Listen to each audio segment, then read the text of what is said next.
Rich Dad, Poor Dad, Wealth Secrets, right? Listen up. What if I told you that everything your parents taught you about money is complete bollocks? That the bloke who wrote one of the world's best-selling finance books went from corporate bankruptcy to 100 million quid fortune by doing the exact opposite of what schools teach? That the coins jingling in your pocket right now aren't actually money at all, but worthless bits of metal designed to rob you blind? You're about to discover why the author of Rich Dad, Poor Dad says savers are losers, why your house isn't an asset, and how the biggest financial criminals on earth are sitting in banks wearing expensive suits. This isn't some get-rich-quick nonsense. This is about fundamentally rewiring how your brain thinks about wealth, the foundation of wealth destruction. Let's start with something that'll absolutely blow your mind. That 20-pound note in your wallet, it's toilet paper. Seriously, I know that sounds mental, but stick with me because this revelation will change everything about how you view money. Picture this scenario. You're at the pub with your mates, and someone pulls out an old coin from 1964. Looks normal enough, right? Wrong. That coin contains real silver, proper money. Now compare it to any coin you've got today. See that copper tinge around the edges? That's your first clue that you're being hacked. Here's what happened that changed everything. In 1971, President Nixon made a decision that would rob every working person on the planet. He took the dollar off the gold standard. Overnight, money stopped being money and became debt. Hippity currency pounds, dollars, euros, yen, all became elaborate IOUs, backed by absolutely nothing. This wasn't some accident or natural economic evil. This was designed. The banking system, the Federal Reserve, the Treasury. They created a machine specifically engineered to hoover up your wealth whilst you sleep. And the most twisted part, they convinced everyone that saving this worthless paper was clever financial planning. Think about it logically for a second. If I've got a 1964 silver coin that was worth 50 pence back then, what's it worth today? About 12 quid? Why? Because whilst your paper money gets printed into oblivion, making it less and less valuable, that silver coin contains actual precious metal that holds its value, the saver's trap. Now, before you start thinking this is just some conspiracy theory rubbish, let's talk about why calling savers losers isn't just provocative. It's mathematically accurate. Your parents, your teachers, your bank manager, they all drummed the same message into your head. Save your money. Be sensible. Put it in the building society where it's safe. Meanwhile, inflation is eating your purchasing power alive, and you're actually getting poorer every single day. Here's the cruel irony. As the price of gold and silver rises, what happens to the supply? It increases. When precious metals become more valuable, mining companies dig more of them out of the ground. Supply goes up, which eventually puts downward pressure on prices. It's basic economics. But here's where it gets interesting. There's this thing called Bitcoin that operates on completely different principles. Whether you love it or hate it, Bitcoin was designed to become scarcer over time. There will only ever be 21 million Bitcoins. Period. No government can print more. No mining company can dig them up. No central bank can create them out of thin air. Now, I'm not telling you to mortgage your house and buy Bitcoin tomorrow morning. The price swings would give your nan a heart attack. And yes, it could theoretically go to zero. But at least you understand the fundamental principle. Scarcity versus abundance. Traditional money becomes more abundant every day. Bitcoin becomes scarcer every day. Which direction do you think their relative values are heading? Setting financial goals that actually work right. Let's talk about something most couples never do properly. Setting real financial goals. And I don't mean that wishy-washy, we'd like to be comfortable nonsense. I mean sitting down and having a proper conversation about what you actually want your financial life to look like. Most people stumble through life hoping everything will work out. They get married, buy a house, have kids, work for 40 years, and pray their pension will be enough. That's not a plan. That's just hoping really hard whilst crossing your fingers. Here's what actually works. When you meet someone you want to build a life with, before you start picking out curtains or arguing about whose turn it is to take the bins out, you need to align your financial vision. And that conversation needs to be specific. Let's say you decide you want to retire in 10 years, not when you're 65. because some government bureaucrat decided that's the right age. But in 10 years, because that's when you want to stop trading your time for money. How do you make that happen? It starts with skills, not qualifications, not certificates on the wall. Skills, real, practical abilities that generate income whether you're actively working or not. The most successful people aren't the ones with the fanciest degrees. They're the ones who've mastered the fundamental skills of wealth creation. The skill that trumps everything. If you want to build real wealth, there's one skill that matters more than any other. Not accounting, not investing, not financial planning, selling. If you can't sell, you can't raise money. If you can't raise money, you're financially powerless. Most people would rather have root canal surgery than make a sales call. They've been conditioned to think selling is somehow beneath them, or manipulative, or sleazy. Meanwhile, every successful entrepreneur on earth has mastered this skill. Picture leaving university and getting a job at a photocopying company. Not exactly glamorous, is it? You'd probably hate it. You'd feel embarrassed telling people what you do at dinner parties. But what if that awful job was actually the foundation of £100 million fortune? That's exactly what happened here. 4 years of grinding, making cold calls, getting rejected, practicing the same pitch over and over until finally becoming the top salesperson.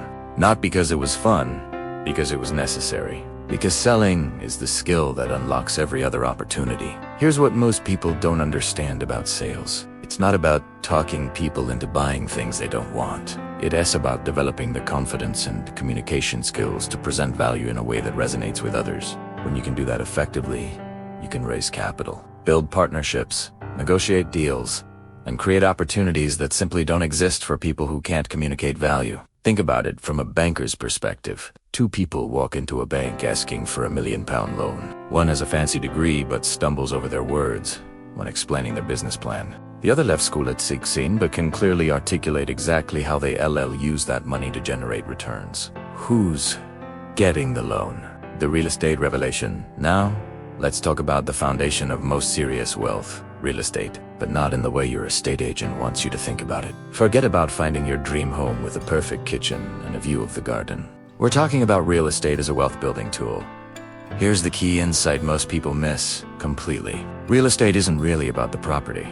It's about the debt. That sounds backwards, doesn't it? You've been taught that debt is bad, that you should pay off your mortgage as quickly as possible, that owing money is stressful and dangerous. But what if debt could make you rich?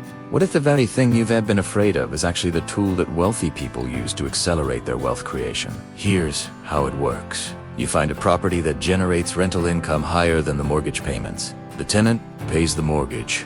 You get the tax benefits, and you control an appreciating asset without using much of your own money. Meanwhile, inflation is eroding the real value of what you owe. Most people think they can't do this because they don't have enough money for a deposit, or they don't understand the process, or they're afraid of the risk. But those are skill problems, not money problems. The money exists, billions of pounds sitting in banks looking for profitable places to go. The question is whether you have the skills to access it. The financial statement revolution, right? This is where most people's financial education completely falls apart. They think wealth is about working hard and saving money. They focus on their income and their expenses, completely ignoring the most important part of the financial equation. Imagine your finances as a simple diagram. At the top, you've got income, money coming in. Below that, expenses, money going out. Pretty straightforward, right? This is where most people stop thinking. Income minus expenses equals what's left over, hopefully. But wealthy people look at their finances completely differently. Below the income and expenses, there's another section that most people never properly understand: assets and liabilities. And this is where the magic happens. An asset puts money in your pocket. A liability takes money out of your pocket. Sounds simple, but you'd be amazed how many people get this backwards. Your house, which you've been told is your biggest asset, is actually a liability if you're living in it. Every month, it costs you money. Mortgage payments, insurance, repairs, council tax. It's taking money out of your pocket, not putting money in. A rental property that generates positive cash flow, that's an asset. Shares that pay dividends. Assets. A business that runs without your daily involvement. Asset. Your expensive car that depreciates the moment you drive it off the forecourt. Liability. Here's where it gets interesting. When you work for money, what's the first thing that happens to your paycheck? Taxes get deducted. You work hard, the government takes their cut, and you get what's left. But when you own assets that generate income, the tax system works completely differently. The cash flow game. The entire game of wealth boils down to two words: cash flow. Not net worth, not salary, not how much you've got in your savings account. Cash flow. How much money flows into your life without you having to trade your time for it. Most people spend their entire working lives chasing pieces of paper. They get excited about pay rises, bonuses, overtime opportunities. Meanwhile, they're completely missing the real game happening right underneath their noses. Wealthy people focus on building systems that generate cash flow. They buy apartment buildings, start businesses, invest in companies that pay dividends. They spend their time and energy building income streams that work whether they're awake or asleep, healthy or sick, motivated or taking a holiday. Here's a perfect example of how this mindset works in practice. Your mate calls up and says he's found an incredible investment opportunity, but he needs 100 grand by tomorrow morning. Most people would immediately say, "I can't afford it," and hang up the phone. But what if instead of saying, "I can't afford it," you asked yourself, "How can I afford it?" That shift in thinking changes everything. Instead of focusing on what you don't have, you start focusing on what's possible. You start thinking about who might lend you the money, what assets you could leverage, what partnerships you could create. The money exists. The question is whether you have the creativity and skills to access it. The education trap. Let's talk about one of the biggest scams in modern society. The education system, not because learning is bad, but because the way we're taught to think about education is completely backwards. You spend 16 years in school learning to follow instructions, avoid mistakes, and regurgitate information for tests. Then you're retold to get a job where you will spend the next 40 years following someone else's instructions, avoiding mistakes, and doing what you're told. Meanwhile, the people getting rich are the ones breaking rules, making mistakes, and figuring things out as they go along. The word education comes from the Latin word educere, which means to draw out. Real education should draw out your natural abilities and help you develop skills that create value in the world. Instead, most formal education pounds conformity and employee thinking into your head. Here's the distinction that changes everything. Academic education teaches you to work for money. Financial education teaches you how to make money work for you. One creates employees, the other creates entrepreneurs and investors. Learning from mistakes, school teaches you that mistakes are bad. Make a mistake on a test, lose marks. Make too many mistakes, fail the class. Make mistakes in front of your classmates, feel embarrassed and ashamed. The entire system is designed to make you afraid of being wrong. But here's what successful people understand: that everyone else misses. Mistakes are how you actually learn. How does a baby learn to walk? By falling down repeatedly until they figure out how to balance. How does someone become skilled at anything? Be practicing, failing, adjusting, and trying again. The people who achieve extraordinary things in life aren't the ones who never make mistakes. They're the ones who make mistakes faster than everyone else, learn from them quicker, and adapt more effectively. Tiger Woods has hit more bad golf shots than most people will hit in their entire lives, but he's also learned from each one and used that feedback to become one of the greatest golfers ever. If you're not making mistakes, you're not learning. If you're not learning, you're not growing. If you're not growing, you're falling behind in a world that's changing faster every day. Choosing partners wisely. One of the most expensive mistakes you can make in life is choosing the wrong partners. Whether we're talking about business partners, romantic partners, or even the people you spend time with socially, the people around you will either accelerate your success or sabotage it. Most people are trained to seek security above all else. They want guaranteed paychecks, predictable schedules, and safe investments. There's nothing inherently wrong with security, but if everyone around you thinks that way, you'll never develop the skills needed to create real wealth. Here's a story that illustrates this perfectly. Imagine you've invented a product, let's say a wallet made from nylon with Velcro closures. Sounds ridiculous, right? But you believe in it, so you find some partners to help you bring it to market.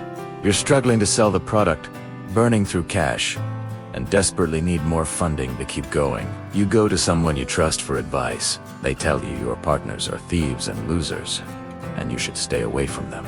But you ignore that advice and instead go to another family member who wanting to support your entrepreneurial dreams. Mortgages their house and gives you £100,000. You present this money to your partners as a solution to all your problems. They agree, take the money, and disappear. Now, you're not just broke. You're responsible for someone else potentially losing their home. This exact scenario teaches you two crucial lessons. First, be extremely careful about who you partner with. Character matters more than competence. Second, when someone you trust tells you that your partners are problematic, listen carefully to that advice. The right partners will challenge you, support you during difficult times, and help you achieve more than you could accomplish alone. The wrong partners will drain your resources, create unnecessary drama, and potentially destroy relationships with people you care about. Developing communication skills. If there's one skill that determines your income more than any other, it's communication. Not just talking, but truly connecting with other people in a way that creates value for both of you. Sales equals income. If you can't sell, your earning potential is severely limited. But selling isn't just about convincing someone to buy a product. It's about understanding what people need, presenting solutions that genuinely help them, and building relationships based on mutual benefit. The best entrepreneurs in the world are exceptional communicators. They can explain complex ideas, simply inspire others to take action, and navigate difficult conversations with grace and effectiveness. But communication is about more than just business success. It affects every relationship in your life. How you speak to your partner, your children, your friends, your colleagues. These interactions shape the quality of your entire life experience. Here's something most people don't realize about communication. It is not just about what you say. It is about how you make others feel when you're talking to them. Do they feel heard and understood? Do they feel respected and valued? Or do they feel like you're just waiting for your turn to speak? The mission mindset, success without purpose, is ultimately hollow. You can accumulate wealth, build businesses, and achieve financial freedom. But if you're not serving something bigger than yourself, you'll eventually feel empty and unfulfilled. The most successful people have a clear mission, a reason for doing what they do that goes beyond just making money. They want to solve problems, help people, create something meaningful, or leave the world better than they found it. When your mission is clear, decision-making becomes easier. You can evaluate opportunities based on whether they align with your purpose, not just whether they'll make you money. You attract people who share your values and want to help you achieve your goals. Money becomes a tool for accomplishing your mission, not the mission itself. And paradoxically, when you focus on serving others rather than just serving yourself, you often end up making more money anyway. Breaking bad habits' power is simply the ability to do. The more power you have, the more options you have, the more control you have over your circumstances, and the more you can help others. One of the most important forms of power is the ability to change yourself. Specifically, the ability to break bad habits and replace them with good ones. Most people are trapped by their habits. They know what they should do, but they can't consistently do it. Whether it's overeating when stressed, spending money impulsively, avoiding difficult conversations, or procrastinating on important tasks. These unconscious patterns control more of your life than you realize. Breaking a habit isn't about willpower or motivation. It is about understanding the psychological mechanics of habit formation and systematically changing the environmental cues that trigger unwanted behaviors. Questioning everything. The final lesson is perhaps the most important question. Everything you've been taught about money and success. Most people carry around a collection of beliefs that were programmed into them during childhood, and they never examine whether these beliefs are actually helping them achieve their goals. Go to school, get a job, work hard, save money, buy a house because it's an asset, get out of debt, and invest in the stock market. This advice creates poor people. It's a hypnotic trance that keeps people financially trapped their entire lives. What if, instead of following this conventional wisdom, you did the opposite? What if you focused on building skills rather than collecting qualifications? What if you used debt strategically to acquire assets? What if you built multiple income streams instead of depending on a single employer? The young people listening to this are probably thinking, but that's what my parents taught me. Exactly. That's what parents teach their children all over the world. And that's why most people struggle financially their entire lives. To be continued. This is just the beginning of your financial education transformation. We've covered the fundamental mindset shifts that separate wealthy people from everyone else. But there's so much more to explore. The advanced strategies, the specific techniques, the real-world applications. That's all coming up in the next section. Remember, knowledge without action is worthless. These aren't just interesting ideas to think about. They be tools to implement in your life starting today. Choose one concept that resonated with you most and take one small action on it this week. Your financial future isn't determined by your current circumstances. It's determined by the decisions you make and the actions you take from this moment forward. The question is, are you ready to stop thinking like everyone else and start building the wealth you deserve? Keep that rebellious spirit alive. Challenge everything you think you know about money and get ready for the next part of this journey, because we're just getting started and the best insights are yet to come. Your time is coming. Keep believing. Keep fighting. Don't just watch. Go out and prove them wrong. Thank you for being part of the journey. If you liked it, please like, comment, and subscribe. Bye.